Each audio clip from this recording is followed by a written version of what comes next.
Hello friends, आपका बहुत बहुत स्वागत है। आप लोग कैसे हैं? आशा है आप लोग बहुत ही अच्छे होंगे। तो चलिए शुरू करते हैं। आज से हम लोग जो है अरिहंत एनसीईआरटी एमसीक्यू देख सकते हैं। यही बुक है आपका। इसमें जो है आज हम लोग जो देखने वाले हैं भारतीय इतिहास, काफी इंपॉर्टेंट बुक है आपके अरिहंत पब्लिकेशन का एनसीईआरटी एमसीक्यू।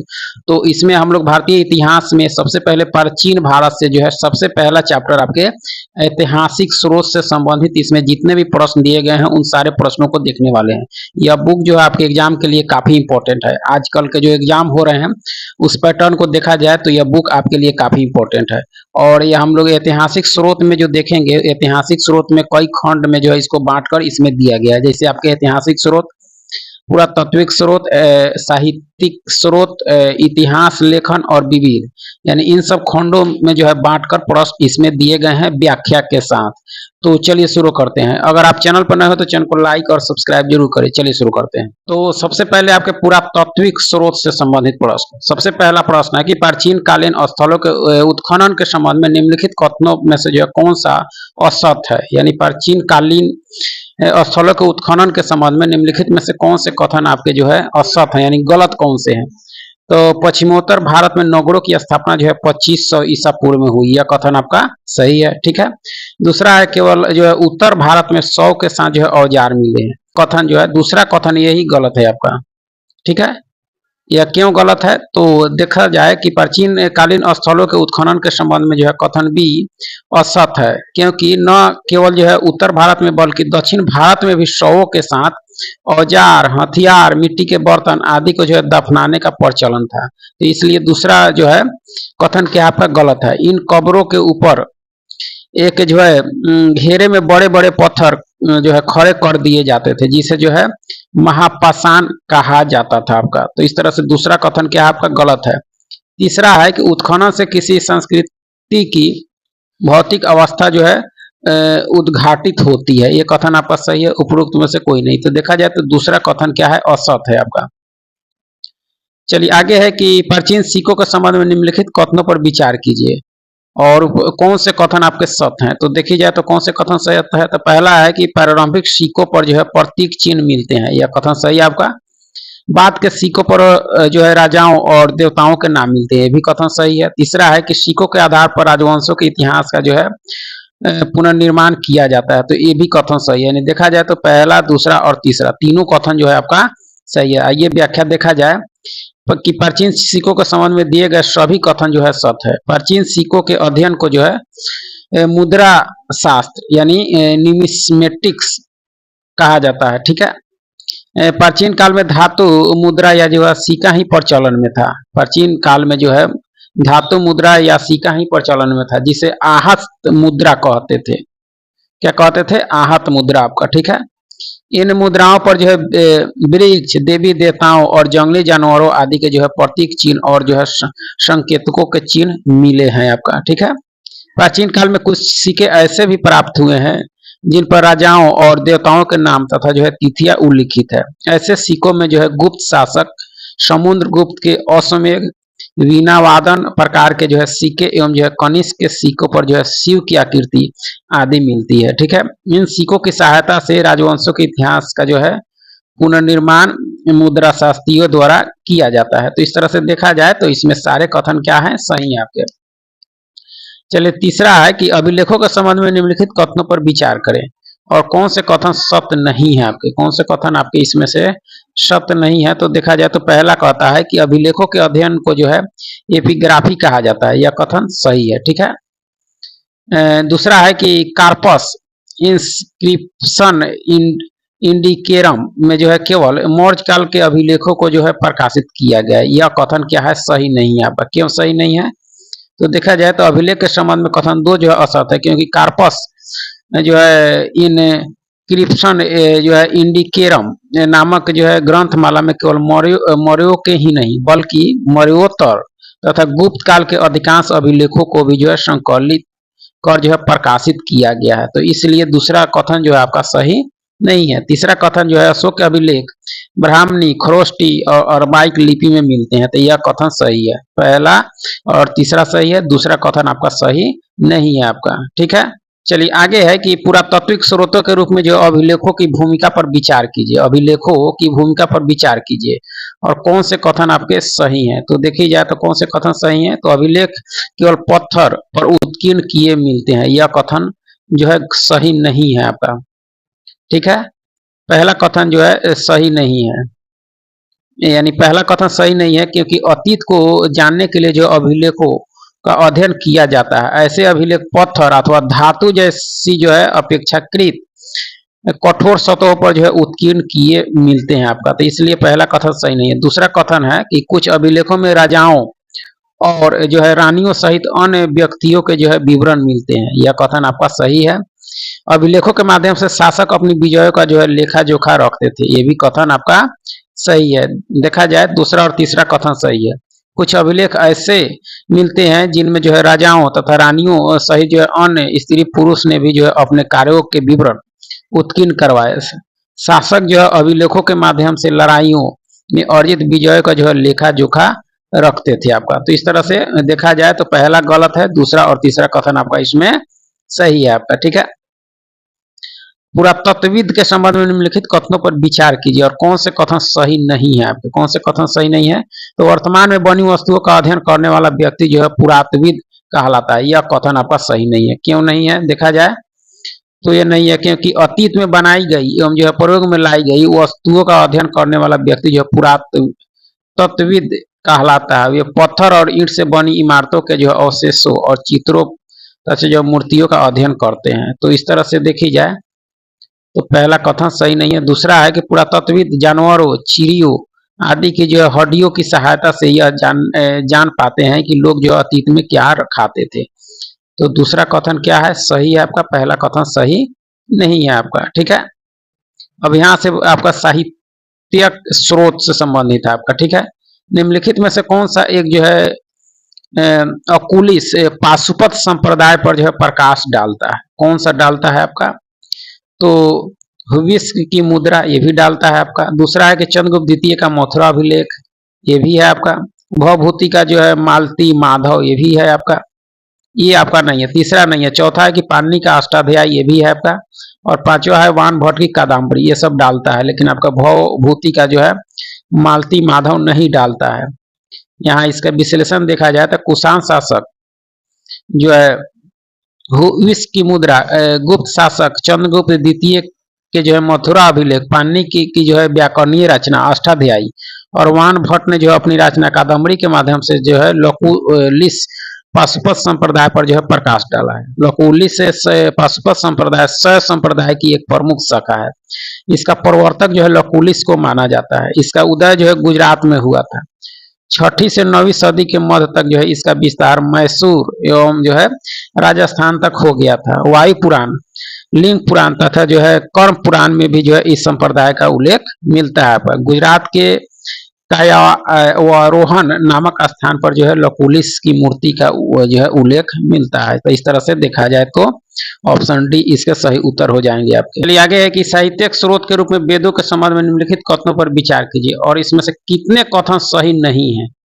तो केवल जो है एक कथन सही नहीं है, और एक कथन कौन से सही नहीं है आपके, तो पहला कथन कहता है कि सभी वैदिक ग्रंथों में जो है बाद में जोड़े गए तथ्य मिलते हैं, यह कथन सही है आपका।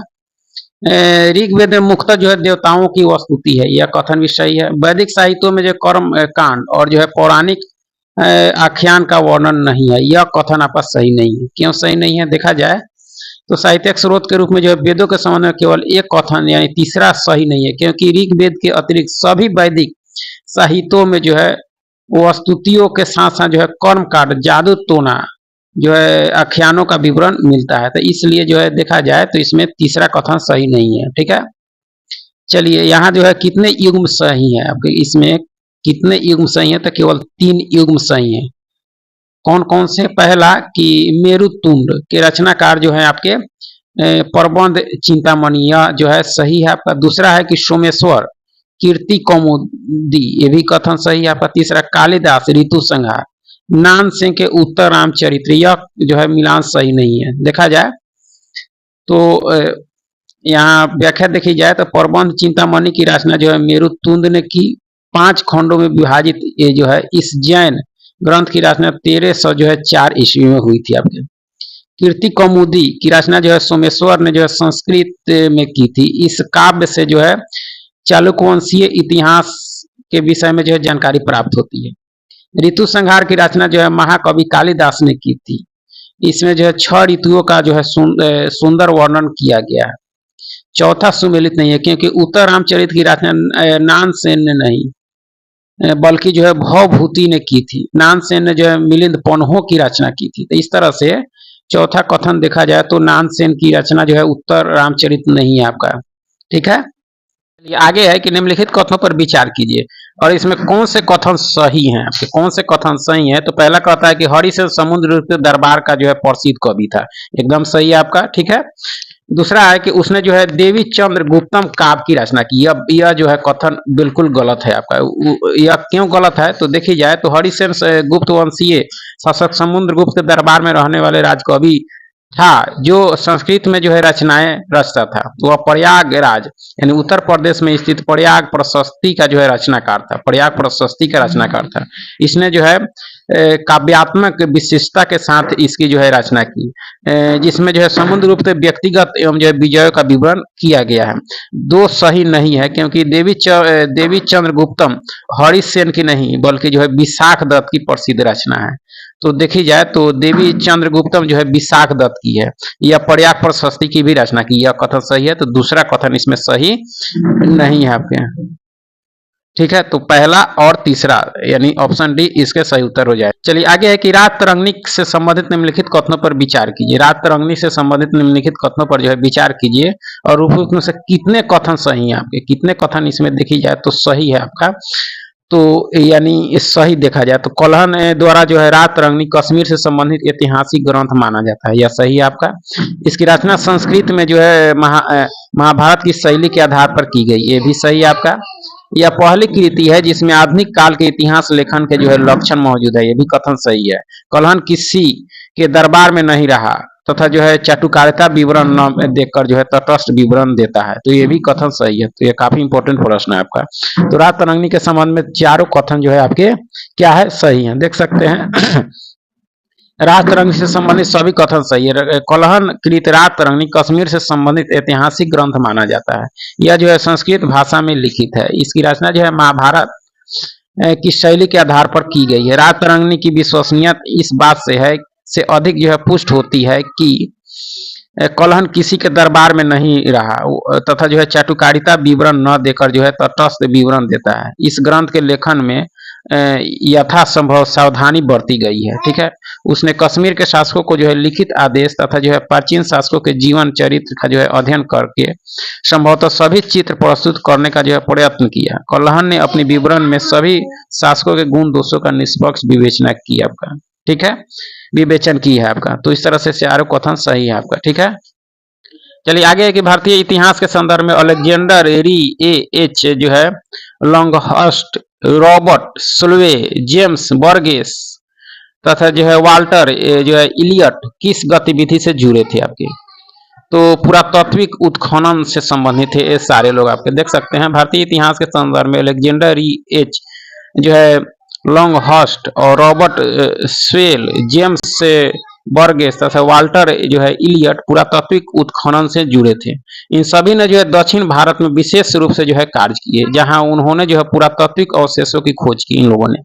अलेक्जेंडर री ने जो है महाबलीपुरम स्मारकों के संदर्भ में जो है जानकारी प्रदान की। ये एच जो है लॉन्गहर्स्ट का अधिकांश जो है पुरातात्विक कार्य जो है श्रीलंका से जुड़ा है। रॉबर्ट स्वेल ने जो है अमरावती स्तूप के अवशेषों का जो है निरीक्षण किया। जेम्स बर्गेस का संबंध जो है पश्चिमी भारत के जो है ऐतिहासिक स्थलों से था। ठीक है, तो वाल्टर जो है इलियट ने दक्षिण भारत के सिक्कों पर जो है महत्वपूर्ण कार्य किया। इनके जो है अवशेष से मूल्यवान वस्तु आदि ने जो है भारतीय विद्वानों में जिज्ञासा उत्पन्न की तथा जो है उनमें खोज को जो है बढ़ावा मिलने के साथ ही जो है भारत की प्राचीन संस्कृति विरासतों को खोजने, जानने और समझने की जिज्ञासा बढ़ी। तो इस तरह से देखा जाए तो ये सारे लोग जो है पुरातात्विक उत्खनन से संबंधित रहे हैं आपके। ठीक है, आगे है कि अष्टाध्यायी के संबंध में निम्नलिखित में से कौन सा कथन सही नहीं है आपका, कौन सा कथन सही नहीं है। तो देखी जाए तो पानी द्वारा रचित अष्टाध्यायी एक प्रामाणिक ग्रंथ है, यह सही है आपका। इसकी रचना 6ठी शताब्दी ईसा पूर्व में की गई थी, जो मूलतः एक योग ग्रंथ है, ये कथन सही है। अष्टाध्यायी में अध्यायों की संख्या 8 है, यह कथन सही नहीं है। अष्टाध्यायी के सूत्र पत्ती में लिखे जाने के कारण जो है महर्षि पाणिनि को जो है सूत्रकार भी कहा जाता है, तो यह सही है। तो तीसरा कथन सही क्यों नहीं है, आइए देखा जाए। तो अष्टाध्यायी के संबंध में कथन भी जो है सही नहीं है, क्योंकि अष्टाध्यायी की रचना 6ठी नहीं बल्कि जो है 4ठी शताब्दी ईसा पूर्व में जो है की गई थी, जो मूलतः एक जो है व्याकरण ग्रंथ है। इस पुस्तक में जो है व्याकरण के नियमों का जो है उदाहरण देने हेतु जो है पाणिनि ने तत्कालीन समाज, अर्थव्यवस्था और जो है संस्कृति के व्यापक पक्षों को जो है उजागर किया है। उनके द्वारा लिखे गए सूत्र इतने सुगठित है कि इनमें एक अक्षर का भी जो है परिवर्तन नहीं किया जा सकता। ठीक है, यानी इसमें थोड़ा सा मिस्टेक हो गया था, यानी ऑप्शन सी जो है यानी जो है सही नहीं है आपका। चलिए आगे है कि महाभारत के संबंध में निम्नलिखित कथनों पर विचार कीजिए महाभारत के संबंध में, और इसमें से जो है कौन से कथन सही हैं आपके। महाभारत के संबंध में कौन से कथन सही हैं, तो देखी जाए तो पहला है कि यह 10वीं सदी ईसा पूर्व से जो है 4थी सदी ईसा पूर्व तक की जो स्थिति का आभास देता है, यह सही आपका। ठीक है, पहले इसमें जो है 1000 श्लोक थे, इसे जय कहा जाता था, ये भी सही देखना था, यह कथन आपका सही नहीं है। ठीक है, बाद में 24,000 श्लोक हो जाने से भारत कहा गया, यह कथन सही है। चौथा है कि 1 लाख श्लोक होने पर इसका नाम महाभारत पड़ा था, ये भी कथन सही है। तो इसमें दूसरा कथन सही नहीं है, यानी पहला, तीसरा और चौथा इसमें कथन क्या है, सही है आपका। ठीक है, यानी दूसरा कथन सही नहीं है, क्योंकि महाभारत में पहले जो है 1000 नहीं बल्कि जो है 8800 श्लोक थे, इसे जय कहा जाता था। इसका शाब्दिक अर्थ था विजय संबंधी जो है संग्रह ग्रंथ, यानी 8800 श्लोक थे। तो इसलिए जो है दूसरा कथन आपका सही नहीं है कि यहाँ जो है 1000 श्लोक थे, इसे जय कहा जाता था। उस समय 8800 श्लोक थे, तो इसलिए दूसरा कथन यहाँ सही नहीं है आपका।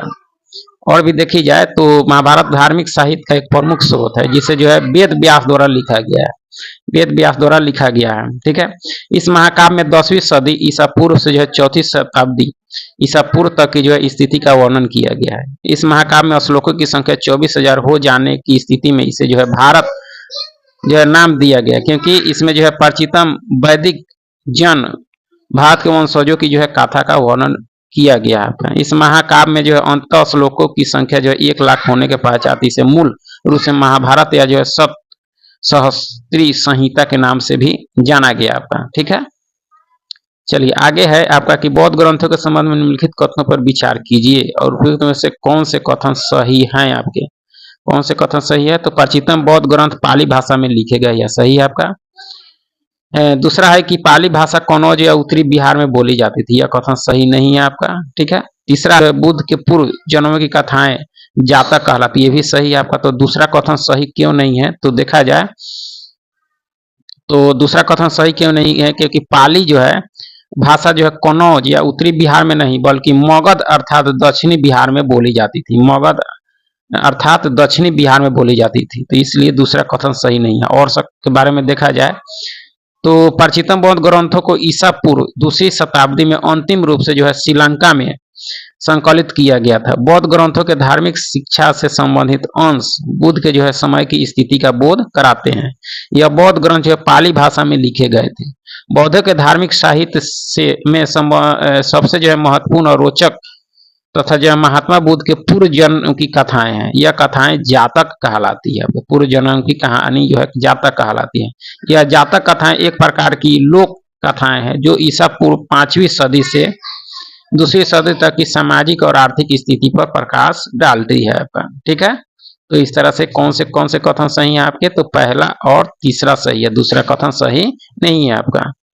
चलिए आगे है कि जैन साहित्यक स्रोतों के संबंध में निम्नलिखित कथनों पर विचार कीजिए और इसमें से कौन से कथन सही हैं आपके, कौन से कथन सही हैं। तो जैन ग्रंथों की रचना प्राकृत भाषा में हुई है, यह सही है आपका।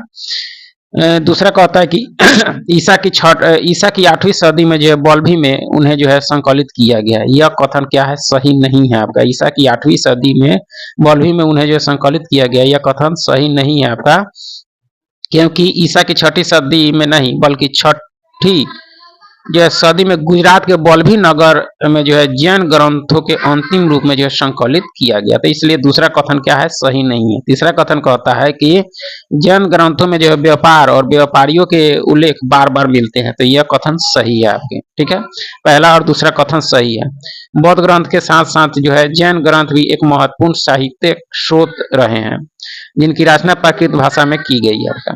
जैन ग्रंथों के अनेक ऐसे अंश है जिनके आधार पर हम जो है हमें जो है महावीर कालीन बिहार और जो है पूर्वी उत्तर प्रदेश के राजनीतिक इतिहास के जो है पुनर्निर्माण में सहायता प्राप्त होती है। इस ग्रंथ में व्यापार व्यापारियों से संबंधित उल्लेख बार बार मिलते हैं आपका। तो इसलिए पहला और इसमें जो है तीसरा कथन क्या है, सही है। दूसरा कथन सही नहीं है आपका।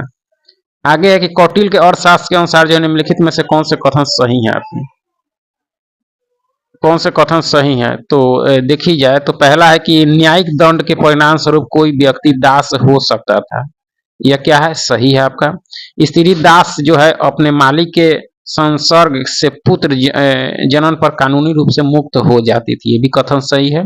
तीसरा है कि यदि स्त्री दास का जो है मालिक उस स्त्री से पैदा हुए पुत्र का पिता हो तो उस पुत्र को जो है मालिक का पुत्र होने का कानूनी हक मिलता था। तो ये सारे कथन क्या है, सही है आपके। कौटिल्य के अर्थशास्त्र के संबंध में दिए गए सभी कथन क्या है, सही है आपके। कौटिल्य के अर्थशास्त्र के अनुसार जो है एक व्यक्ति जन्म से जो है गुलाम हो सकता है, स्वेच्छा से स्वयं को जो है बेचकर, युद्ध में कैद होकर या जो है न्यायिक दंड के आधार पर। इसके अतिरिक्त यदि दासी ने अपने स्वामी के बच्चे को जो पुत्र दिया है तो वह बंधन से मुक्ति की जो है हकदार थी तथा उसे और जो है उसके बच्चे दोनों को अब जो है दास नहीं माना जाएगा आपका। कौटिल्य का और शास्त्र कहता है आपका, ठीक है। आगे है कि संगम साहित्य के संबंध में निम्नलिखित कथनों पर विचार कीजिए। संगम साहित्य के संबंध में कौन से कथन सही है आपके। तो पहला कहता है आपका कि यह प्राचीनतम तमिल ग्रंथ है, सही है। इसका संकलन ईसा की आरंभिक 4 सदियों में हुआ है, ये भी सही है। संगम साहित्य के पद जो है 30,000 पंक्तियों में मिलते हैं, ये भी कथन, यानी तीनों कथन क्या है, सही है आपका। संगम साहित्य के संबंध में दिए गए सभी कथन क्या है, सही है। प्राचीनतम तमिल ग्रंथों को संगम साहित्य के नाम से जाना जाता है आपका, ठीक है। इन साहित्यों के सृजन तत्कालीन राजाओं द्वारा जो संरक्षित विद्या केंद्रों में एकत्र कवियों या भाटों यानी राजाओं का जो है यशगान करने वाली एक जाति होती थी द्वारा ईसा की जो है आरंभिक 4 सदियों में किया गया है, जबकि इसका अंतिम संकलन संभवतः जो है 6ठी सदी में हुआ मालूम पड़ता है। संगम साहित्य के पद जो है 30,000 पंक्तियों में लिखे गए हैं, जो 8 जो है एतु तौके यानी संकलनों में विभक्त है। ये पद 100 के समूहों में संग्रहित है आपका। तो सारे कथन इसमें सही है आपके, ठीक है। चलिए आगे है कि साहित्यिक स्रोत के रूप में विभिन्न भाषाओं पर विचार कीजिए और उपयुक्त में से कौन से जो है कथन सही हैं आपके। तो देखी जाए तो संस्कृत भाषा जो है भारोपीय भाषा परिवार से संबंधित नहीं है। यह कथन आपका क्या है, सही नहीं है। क्यों सही नहीं है, तो देखी जाए जो है सही नहीं, क्योंकि संस्कृत भाषा भी जो है भारोपीय यानी भारत यूरोपीय भाषा परिवार का हिस्सा है। तो पहला सही नहीं है। दूसरा है कि अंग्रेजी, फ्रांसीसी, यूनानी और इतालवी के संबंध जो है यूरोपीय परिवार से है, सही है आपका। भारत के पूर्वोत्तर प्रदेशों में जो है तिब्बत बर्मा परिवार की भाषाएं बोली जाती है, ये भी कथन सही है। तो दूसरा और तीसरा कथन सही है, देखी जाए सही है। भारत की भाषाएं जैसे असमिया, गुजराती, हिंदी, कश्मीरी और सिंधी, फारसी तथा यूरोप की भाषाएं जैसे अंग्रेजी, फ्रांसीसी, जर्मन संबंध है। उन्हें जो है एक भाषा परिवार इसलिए कहा जाता है क्योंकि प्रारंभ में उनमें से कई शब्द जो है एक जैसे थे आपके। भारतीय उपमहाद्वीप में दूसरे भाषा परिवारों के भी जो है भाषाएं बोली जाती है। यूनानी, इतालवी, स्पेनिश आदि भाषाएं जो है यूरोपीय परिवार से उदाहरण के लिए जो है पूर्वोत्तर प्रदेश, तिब्बत बर्मा परिवार की भाषाएं बोली जाती है आपका, ठीक है।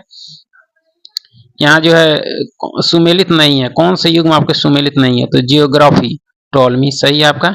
नेचुरल हिस्ट्री या आपके हेरोडोटस या मिलान सही नहीं है आपका, क्योंकि नेचुरल हिस्ट्री पुस्तक की रचना हेरोडोटस नहीं बल्कि प्लिनी ने की है आपका, ठीक है।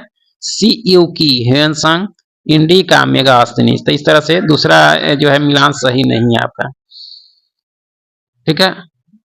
देख सकते हैं सुमेलित, दूसरा भी सुमेलित नहीं, क्योंकि नेचुरल हिस्टोरिका पुस्तक की रचना हेरोडोटस ने नहीं बल्कि प्लिनी ने ईसा की जो है पहली सदी में की थी। यह पुस्तक लैटिन भाषा में लिखी गई है, जिसमें भारत और इटली के बीच होने वाले व्यापार का वर्णन किया गया आपके। ठीक है। आगे है कि पुराणों के संदर्भ में निम्नलिखित कथनों में कौन सा जो है सही है आपके पुराणों के संदर्भ में। तो देखा जाए तो कौन से में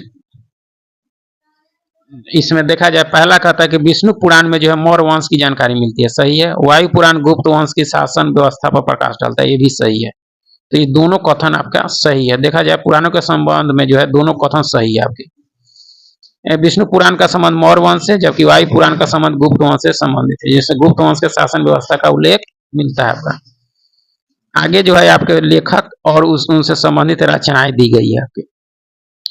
तो इसका वान भट्ट का जो हो जाएगा आपके चरित से, बिल्हन का जो हो जाएगा विक्रम देव चरित से, और अतुल का आपके मूसिक वंश से, और संध्याकर नंदी का आपके रामचरित से। तो इस तरह से आप इसका मिलान कर सकते हैं, यानी इसका जो है 4 3 2 1 के साथ आप मिलान कर सकते हैं। इसकी व्याख्या देखी जाए तो वान भट्ट ने जो है हर्षचरित की रचना ईसा की 7वीं सदी में की, ठीक है। यह एक गद्य जो है काव्य है जिसमें हर्षवर्धन के आरंभिक जीवन वृत्तांत के विषय में वर्णन मिलता है आपके वान भट्ट के हर्षचरित में। और बिल्हन के द्वारा लिखी गई जो है विक्रमांक देव चरित से में जो है कल्याणकारी के चालुक राजा विक्रमादित्य पंचम के पराक्रमों के संबंध में विस्तृत विवरण दिया गया आपके, ठीक है। अतुल द्वारा 11वीं सदी में लिखित मूसिक वंश एकमात्र महत्वपूर्ण ग्रंथ है। इस ग्रंथ में जो है मूसिक वंश का जो है वृत्तांत है, जिसका शासन क्षेत्र उत्तर केरल था आपका। संध्याकर नंदी द्वारा रामचरित ग्रंथ जो है 12वीं सदी में लिखा गया, जिसमें जो है कैवर्त जाति के किसानों और पाल वंश के राजा जो है रामपाल के बीच हुई लड़ाई तथा जो है रामपाल की विजय होने का जो है पूरा वृत्तांत आपके संध्याकर नंदी द्वारा रचित रामचरित ग्रंथ में लिखी गई है आपका। यहाँ से इतिहास लेखन से संबंधित प्रश्न शुरू हो रहे हैं। तो देख सकते हैं भारतीय इतिहास को जो है प्राचीन, मध्य और आधुनिक कालों में जो है विभाजित करने में समस्याएं थी। निम्नलिखित में से वो समस्याएं कौन सी हैं आपकी। तो त्रिविभाजन भारतीय राज्यों की जो है क्रमिक प्रगति को दर्शाता है, यह सही है आपका। यह नहीं, समस्या नहीं है आपका। 3 काल भारतीय इतिहास को जो है वर्णित करने के लिए अपर्याप्त है, यह भी समस्या नहीं है। तीसरा है कि यह संकल्पना पश्चिम से ली गई, जहां जो है आधुनिक काल विज्ञान, तर्कना, लोकतंत्र, स्वतंत्रता और जो है समानता से संबंधित है, यह आपके जो है समस्याएं हैं, ठीक है। चौथा है कि भारतीय इतिहास में प्राचीन काल, मध्य काल और जो आधुनिक काल में अंतर की स्पष्ट रेखाएं प्रतीत होती है। तो तीसरा ऑप्शन है इसमें जो है समस्याएं है, क्यों है देखी जाए तो अंग्रेजों द्वारा सुझाए गए वर्गीकरण से अलग हटकर इतिहासकार भारतीय इतिहासकार को जो है आमतौर प्राचीन, मध्य और आधुनिक काल में जो है बांट कर देखते हैं। इस विभाजन की भी जो है अपनी समस्याएं हैं। इतिहास को इनके खंडों में बांटने की यह समझ भी जो है पश्चिम से आई है। पश्चिम में आधुनिक काल विज्ञान, तर्क, लोकतंत्र, मुक्ति और समानता जैसी आधुनिकता की जो है ताकतों के विकास का युग माना जाता है। उनके लिए जो मध्यकालीन समाज वे समाज थे जहां जो है आधुनिक समाज की ये विशेषता नहीं थी। अंग्रेजों के शासन में जो है लोगों के पास समानता, स्वतंत्रता या मुक्ति नहीं थी, न ही यह जो है आर्थिक विकास और प्रगति का दौर था। बहुत सारे इतिहासकार इस युग को जो है औपनिवेशिक युग कहते हैं। तो यह समस्या है आपके, ठीक है। चलिए आगे है कि 19वीं यानी शताब्दी के मध्य में ब्रिटिश इतिहासकारों ने जो है भारत के इतिहास को 3 कालों में जो है विभाजित किया, हिंदू भारत, मुस्लिम भारत और ब्रिटिश भारत। इस विभाजन का क्या आधार है आपके। तो देखी जाए तो यह विचार पर आधारित है कि शासकों का धर्म एक महत्वपूर्ण ऐतिहासिक परिवर्तन था। तो यह जो है आपका आधार है आपका, ठीक है। इंग्लैंड का इतिहास भी इसी रूप में लिखा गया है, यह सही नहीं है। ये ब्रिटिश लोग समझते थे कि वे इतिहास के इस बिंदु पर जो है सर्वाधिक ज्ञानवान थे और इसलिए उन्होंने जो है इस विभाजन का प्रयोग किया। यह याद करने की में सुविधाजनक और सरल यह नहीं है, यानी पहला कथन जो है सही है आपका, ठीक है।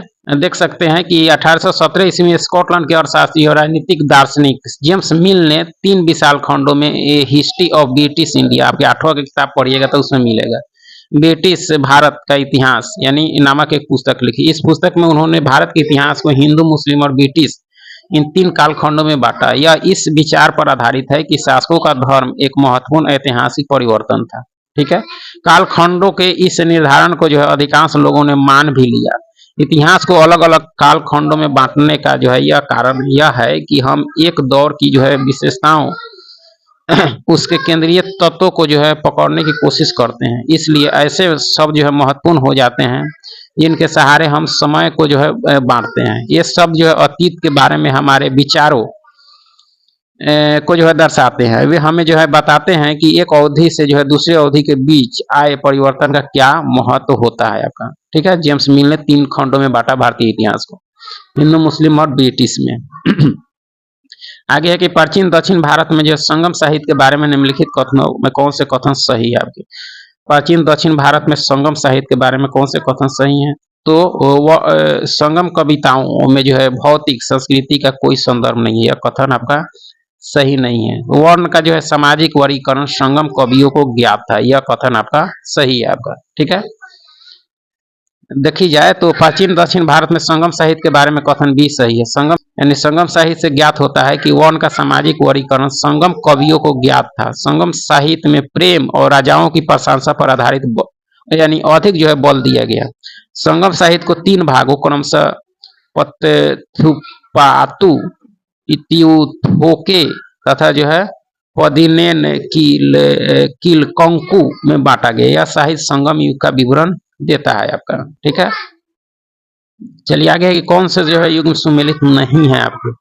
तो इंडो एरियंस, राजेंद्र लाल मित्र इसके लेखक है, यह सही है आपका। हिस्ट्री ऑफ और धर्मशास्त्र, पांडुरंग वामन काने, ये भी सही है आपका। ये हिस्ट्री ऑफ जो है एंशिएंट इंडिया, आरसी मजुमदार, यह सही नहीं है आपका। ये हिस्ट्री ऑफ जो है हिस्ट्री ऑफ एंशिएंट इंडिया पुस्तक के लेखक जो है आरसी मजुमदार नहीं बल्कि जो है ए नीलकंठ शास्त्री थे आपके। ठीक है, तो इस तरह से तीसरा सही नहीं है।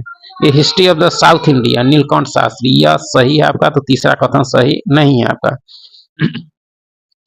देख सकते हैं तीसरा कथन सही नहीं है, क्योंकि ये हिस्ट्री ऑफ जो है एंशिएंट इंडिया पुस्तक के लेखक आरसी मजुमदार नहीं बल्कि के ए नीलकंठ शास्त्री थे। आरसी मजुमदार की रचना हिस्ट्री एंड कल्चर ऑफ जो है इंडियन पीपुल है आपका। ठीक है, प्राचीन भारतीय इतिहास के अधिकांश लेखकों ने जो है दक्षिण भारत के इतिहास पर जो है विशेष ध्यान नहीं दिया। हालांकि दक्षिण भारतीय इतिहासविद के एन नीलकंठ शास्त्री ने भी जो अपने पुस्तक हिस्ट्री ऑफ एंशिएंट इंडिया में जो है इसी मार्ग का जो है अनुसरण किया, लेकिन उन्होंने ये हिस्ट्री ऑफ साउथ इंडिया नामक पुस्तक ये अपनी इस गलती को जो है सुधारते हुए दक्षिण भारतीय इतिहास पर समुचित ध्यान दिया आपका। ठीक है,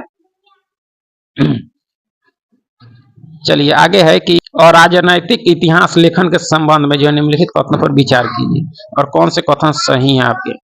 तो ए एल बॉसम ने जो है अंडर दैट वाज इंडिया नामक पुस्तक लिखी, यह कथन सही है। बॉसम के अनुसार जो अतीत का अध्ययन जिज्ञासा और आनंद के लिए जो होना चाहिए, ये भी कथन सही है। पुस्तक जो है 1941 में प्रकाशित हुई थी, यह कथन आपका सही नहीं है आपका।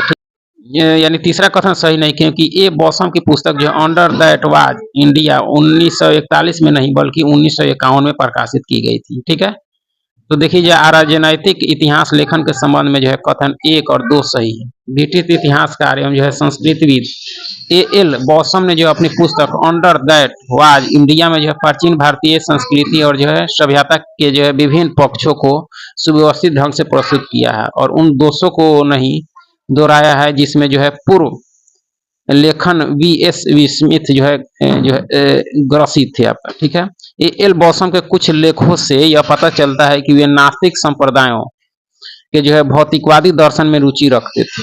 हालांकि उन्होंने अपने बाद कुछ लेखों के माध्यम से यह विचार रखा कि अतीत का अध्ययन जो है जिज्ञासा और आनंद के लिए होना चाहिए आपका। ठीक है, आगे एक निम्नलिखित कथनों पर विचार कीजिए। पहला कथन है कि महाकाव्य यानी उपयुक्त कथनों में से निम्नलिखित में से कौन से एक कथन सही है आपके। तो देखी जाए तो यानी कथन पढ़ना है, यानी महाकाव्य महाभारत को जो है भारत नाम से भी जाना जाता है, यह कथन क्या है, सही है आपका। ठीक है, और दूसरा है इसमें प्राचीनतम वैदिक जन भारत के वंशजों की कथा, यह भी कथन सही है। तो पहला और दूसरा दोनों सही है, लेकिन कथन 2 जो है एक ही सही व्याख्या भी है आपका। ठीक है, चलिए आगे के निम्नलिखित कथनों पर विचार कीजिए, उपयुक्त में से कौन से कथन सही हैं। कौन से कथन सही हैं। तो पश्चिमी इतिहासकारों ने धार्मिक कर्मकांड, जाति, बंधुत्व और रूढ़ि को जो है भारतीय इतिहास की मूल शक्तियां माना है, यह कथन क्या है, सही है। पश्चिमी इतिहासकारों का मानना है कि भारतीय समाज न बदला है और न जो बदला जा सकता है। ये दोनों कथन आपका सही है आपका, ठीक है, दोनों सही है।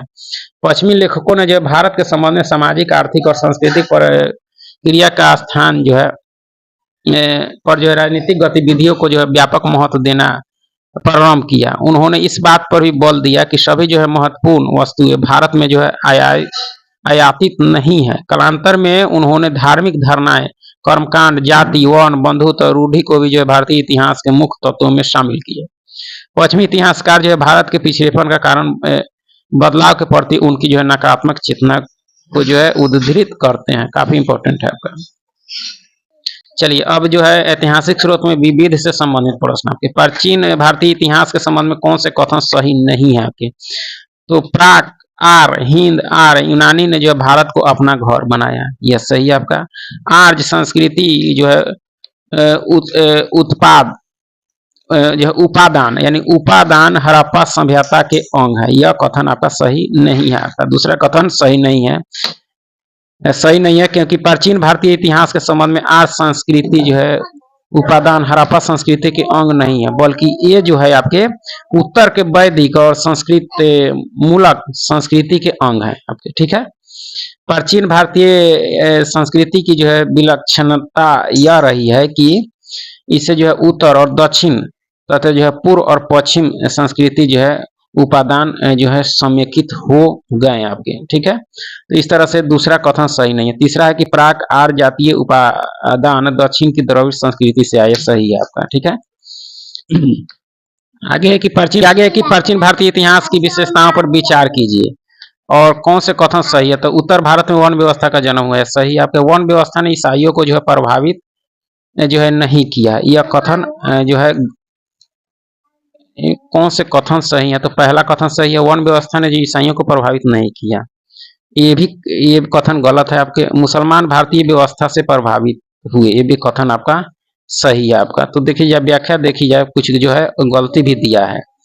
प्राचीन भारतीय इतिहास की विशेषताओं के संदर्भ में जो है कथन 1 और 3 सही है, यानी भारतीय इतिहास की ये विशेषता है कि यहाँ एक विचित्र प्रकार की सामाजिक व्यवस्था जो है उदित हुई। उत्तर भारत में जो है वर्ण व्यवस्था या जाति प्रथा का जन्म हुआ, जो सारे देश में व्याप्त हो गए। प्राचीन काल में जो लोग बाहर से आए वे भी जो है किसी न किसी वर्ण जाति से में जो है मिल गए। वर्ण व्यवस्था ने जो है मुसलमानों और इस्लाम को गहरे स्तर तक जो है प्रभावित किया, ठीक है। दूसरा सही नहीं है क्योंकि वर्ण व्यवस्था से जो ईसाई धर्म जो है नहीं बच पाया, वर्ण व्यवस्था ने ईसाई धर्म को भी प्रभावित किया, ठीक है। इसमें दूसरा कहता है कि प्रभावित नहीं किया ईसाइयों को, लेकिन ईसाइयों को प्रभावित किया, इसलिए दूसरा कथन गलत है। पहला और तीसरा कथन सही है आपका, ठीक है। भारतीय उपमहाद्वीप के संबंध में जो है निम्नलिखित कथनों पर विचार कीजिए और कौन से कथन सही है आपके। पहला कहता है कि भारतीय उपमहाद्वीप इतना बड़ा है जितना रूस को छोड़कर पूरा यूरोप, यह कथन सही है आपका। दूसरा है कि भारतीय उपमहाद्वीप के अंतर्गत भारत, बांग्लादेश, नेपाल, भूटान और पाकिस्तान शामिल है, यह कथन आपका सही नहीं है आपका। दूसरा कथन सही नहीं है, यानी जो है नहीं, दूसरा कथन आपका क्या है, सही है। यहाँ पहला और दूसरा सही है, तीसरा सही नहीं है कि भारतीय उपमहाद्वीप के अधिकांश भाग शीत कटिबंध में स्थित है, यह कथन सही नहीं है। शीत कटिबंध में स्थित नहीं है क्योंकि जो है अधिकांश भाग उष्ण कटिबंधीय भाग जो है उष्ण कटिबंधीय क्षेत्र में स्थित है, न कि शीत कटिबंधीय क्षेत्र में आपका। पहला दूसरा कथन सही है क्योंकि भारत के इतिहास को जो है उसके भौगोलिक अध्ययन के बिना नहीं समझा जा सकता। भारतीय उपमहाद्वीप का कुल क्षेत्रफल जो है देखा जाए आपका तो कितना 42,02,500 वर्ग किलोमीटर है, जो संपूर्ण यूरोपीय महादेश के बराबर है रूस को छोड़कर। भारतीय उपमहाद्वीप में भारत सहित बांग्लादेश, नेपाल, भूटान, पाकिस्तान, मालदीव और श्रीलंका आदि जो है शामिल है आपका। तो इस तरह से देखा जाए तो यानी पहला और दूसरा कथन सही है, तीसरा सही नहीं है, ठीक है। चलिए आगे कि प्राचीन भारत के पश्चिमोत्तर सीमा के संबंध में कौन से कथन सत्य हैं आपके। तो सुलेमान जो है पर्वत हिमालय के पश्चिम में स्थित है, यह क्या है आपका, यानी सही सत्य नहीं है आपका। तो यह कथन आपका सही नहीं है। दूसरा है कि सुलेमान पर्वत श्रृंखला जो है बलूचिस्तान में किरथार से जुड़ी है, सही है। बोलन दर्रे से जो है प्रागैतिहासिक काल से ही जो है आवागमन होता था, ये भी कथन सही है। ईरानी आक्रमण बोलन दर्रे से हुआ था आपका, ये भी कथन सही है। तो पहला कथन सही नहीं है, पहला कथन सही नहीं है क्योंकि सुलेमान पर्वत हिमालय के पश्चिम में नहीं बल्कि दक्षिण में स्थित है, हिमालय के दक्षिण में स्थित है। यह पर्वत श्रृंखला जो है दक्षिणी पूर्वी अफगानिस्तान और पश्चिमी पाकिस्तान के जो है बलूचिस्तान प्रांत के उत्तर में स्थित एक प्रमुख पर्वत श्रृंखला है आपका। कौन से आपके सुलेमान आपका, ठीक है। निम्नलिखित विकल्पों का पर विचार कीजिए, उपयुक्त में से जो है कौन धर्मशास्त्र के अंतर्गत आते हैं आपके। केवल 3 यानी दिए गए विकल्पों में धर्म सूत्र, स्मृति और टीकाएं धर्मशास्त्र के अंतर्गत आते हैं, केवल 3 कह रहा है। देखी जाए तो धर्म सूत्र विकल्पों में धर्म सूत्र, स्मृति और टीकाएं धर्मशास्त्र के अंतर्गत आते हैं।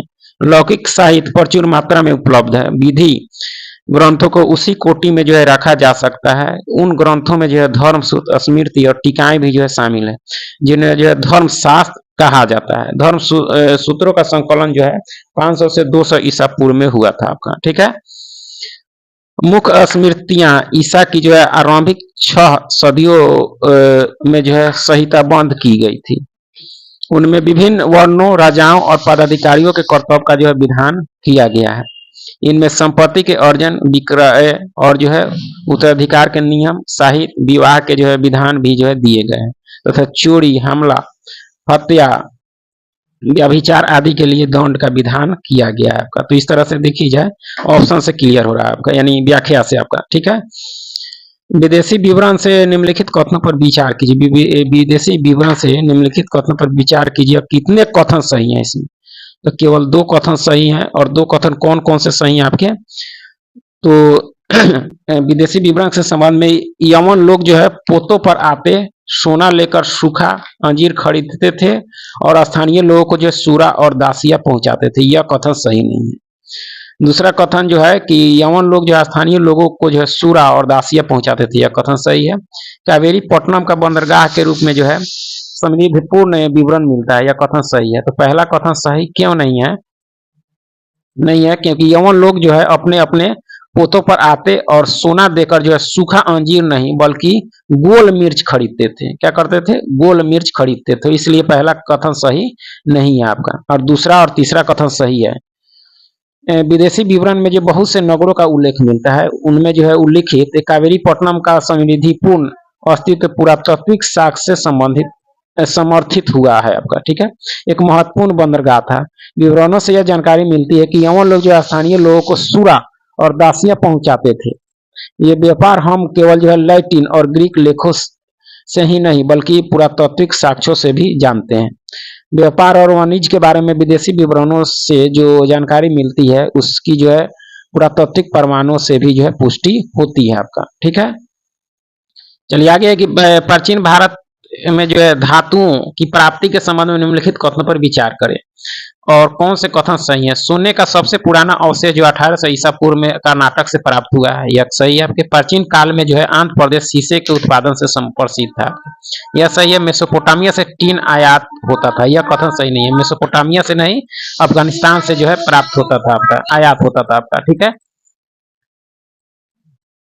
देख सकते हैं प्राचीन भारत में जो धातुओं की प्राप्ति के संबंध में कथन 1 और 2 सही है। प्राचीन भारत में सोना कोलार कर्नाटक की खानों से प्राप्त किया जाता था। सोने का सबसे प्राचीन अवशेष जो 1800 ईसा पूर्व के आसपास जो है कर्नाटक के एक जो है नवपाषाण युग स्थल से मिला है। सोने का जो है नियमित प्रचलन ईसा की जो है 5वीं सदी से हुआ था। कोलार कर्नाटक की जो है गंग वंशियों की प्राचीनतम राजधानी थी आपके। प्राचीन काल में आंध्र प्रदेश सीसा के उत्पादन हेतु प्रसिद्ध है। इसी कारण आंध्र प्रदेश का पर जो है शासन करने वाले सातवाहन वंश के राजाओं ने जो है बड़ी संख्या में शीशे के जो है सिक्के जारी किए, ठीक है। तीसरा कथन सही नहीं है क्योंकि जो है टीन का आयात जो मलेशिया से नहीं अफगानिस्तान से किया जाता था, ठीक है।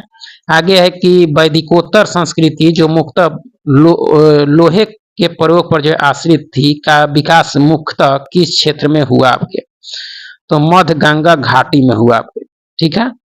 वैदिकोत्तर संस्कृति जो मुख्यतः लोहे के प्रयोग पर जो आश्रित थी का विकास जो है मुख्यतः मध्य गंगा की घाटी में हुआ। वैदिक संस्कृति का जो है उद्भव पश्चिमोत्तर प्रदेश और पंजाब में हुआ। मगध राजवंश के उदय का जो है प्रमुख कारण लोहे का जो है नियमित प्रयोग था। बड़े पैमाने पर अवंती यानी उज्जैन की राजधानी राज ने जो है लोहे का प्रयोग कर जो है स्वयं को स्थापित किया आपका, ठीक है।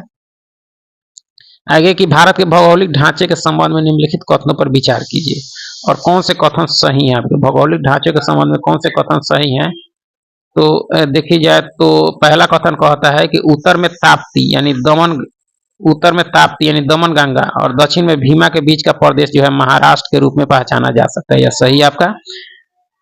उत्तर में भीमा और उत्तरी कृष्णा तथा दक्षिण में तुंगभद्रा के बीच का जो है प्रदेश कर्नाटक के रूप में पहचाना जाए। दोनों कथन आपके क्या है, सही है आपके। ठीक है, आगे है कि प्राचीन कालीन कलिंग देश के संबंध में निम्नलिखित कथनों में से कौन से सही नहीं है आपके। तो ये वर्तमान में उड़ीसा का समुद्रवर्ती प्रदेश था, सही है आपका। उसकी उत्तरी सीमा महान नदी थी, ये भी सही है। उसकी दक्षिणी सीमा नर्मदा थी, यह सही नहीं है आपकी। तीसरा कथन सही नहीं है, नहीं है क्योंकि प्राचीन जो है कालीन कलिंग प्रदेश की जो है दक्षिणी सीमा गोदावरी नहीं नदी तक नहीं थी, न कि जो है नर्मदा नदी तक। भारतीय जो प्रायद्वीपीय क्षेत्र के पूर्वी भाग में आधुनिक ओडिशा का जो समुद्री तटवर्ती क्षेत्र कलिंग देश कहलाता था। इसकी उत्तरी सीमा जो है महानदी तक थी आपकी। ठीक है, आगे है कि ऐतिहासिक स्रोत के रूप में जो है उपलब्ध विश्व प्रसिद्ध कंधार के अभिलेख की लिपि क्या क्या है आपके। तो यूनानी और आर्मेइक है आपकी। ठीक है, ऐतिहासिक स्रोतों के रूप में उपलब्ध विश्व प्रसिद्ध कंधार के जो है अभिलेख की लिपि जो है यूनानी और जो है आर्मेइक है। लगभग जो है 2250 वर्ष पुराना यह जो है स्रोत अभिलेख वर्तमान अफगानिस्तान से प्राप्त हुआ है। यह अभिलेख मौर्य शासक अशोक के आदेश पर जो है उत्कीर्ण करवाया गया था आपका। चलिए आगे है कि प्राचीन जो है पांडुलिपियों के संबंध में निम्नलिखित में से कौन सा कथन सही है आपके। तो देखी जाए तो प्राचीन काल में पांडुलिपियों के लिए जो है भूर्ज की छाल का जो है प्रयोग होता था, सही है। तार के पत्तों को जो है काटकर लेखन कार्य किया जाता था, ये भी सही है। हाथ से लिखी गई पुस्तक पांडुलिपि की श्रेणी में आती थी, ये भी कथन सही है। सारे कथन सही है। प्राचीन पांडुलिपियों के संबंध में दिए गए सभी कथन सही है। प्राचीन पांडुलिपि के अध्ययन को जो है निम्न प्रकार समझा जा सकता है आपका। ठीक है, जिन पुस्तकों को हाथ से लिखा गया वो पांडुलिपि कही जाती है। पांडुलिपि के लिए जो है अंग्रेजी में जो है प्रयुक्त होने वाले शब्द मैन्युस्क्रिप्ट है आपका। यह लैटिन शब्द है मेनू, जिसका अर्थ है हाथ होता है, से जो है निकला है आपका। ठीक है, पांडुलिपि या प्राय जो है तार पत्रों अथवा हिमालय क्षेत्र में उगने वाले जो है भूर्ज नामक पेड़ की छाल से जो है विशेष प्रकार से तैयार भोजपत्र पर जो है लिखी जाती थी। प्राय यह जो है पांडुलिपि या मंदिरों और बिहारों से प्राप्त होती है आपका। इन पांडुलिपियों में जो है आर्थिक मान्यताओं और जो है व्यापारों, राजाओं के जीवन, औषधियों विज्ञान आदि सभी प्रकार के विषयों की चर्चा मिलती है आपकी। ठीक है,